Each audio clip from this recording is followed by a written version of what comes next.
ماہ شعبان کے روزوں کے فضائل جاننے کے بعد اب سوال یہ ہے کہ اس ماہ کی 15ویں رات کی کیا اہمیت ہے۔ حقیقت یہ ہے محترم حضرات کہ جن 2-4 راتوں کی فضیلت خاص طور پر بیان کی جاتی ہے اور اس میں صحیح اور غلط کی تمیز نہیں کی جاتی، ان میں سے ایک شعبان کی 15ویں رات بھی ہے، جسے عام طور پر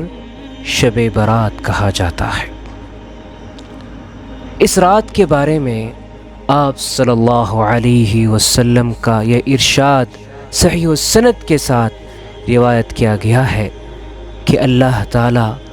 شعبان کی 15ویں رات کو اپنی پوری کی پوری مخلوق کی طرف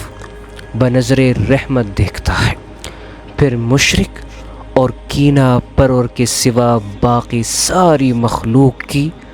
بخشش کر دیتا ہے۔ جبکہ دوسری روایت میں یہ الفاظ ہیں، بے شک اللہ تعالی شعبان کی 15ویں رات کو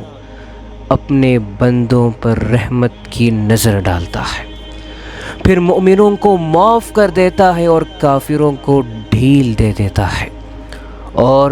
کینہ پرور لوگوں کو چھوڑ دیتا ہے یہاں تک کہ وہ اپنے دلوں کو کینے سے پاک نہ کرتے۔ عزیزان گرامی، یہی وہ حدیث ہے جو شعبان کی 15ویں رات کی فضیلت میں صحیح سند کے ساتھ روایت کی گئی ہے۔ اس کے علاوہ جتنی احادیث عام طور پر بیان کی جاتی ہے اور جنہیں اخبارات اور محفلوں کی زینت بنایا جاتا ہے، وہ سب کی سب سنداً انتہائی کمزور بلکہ من گھڑت ہے، اور رسول اللہ صلی اللہ علیہ وسلم کی شریعت ایسے خرافات سے پاک ہے۔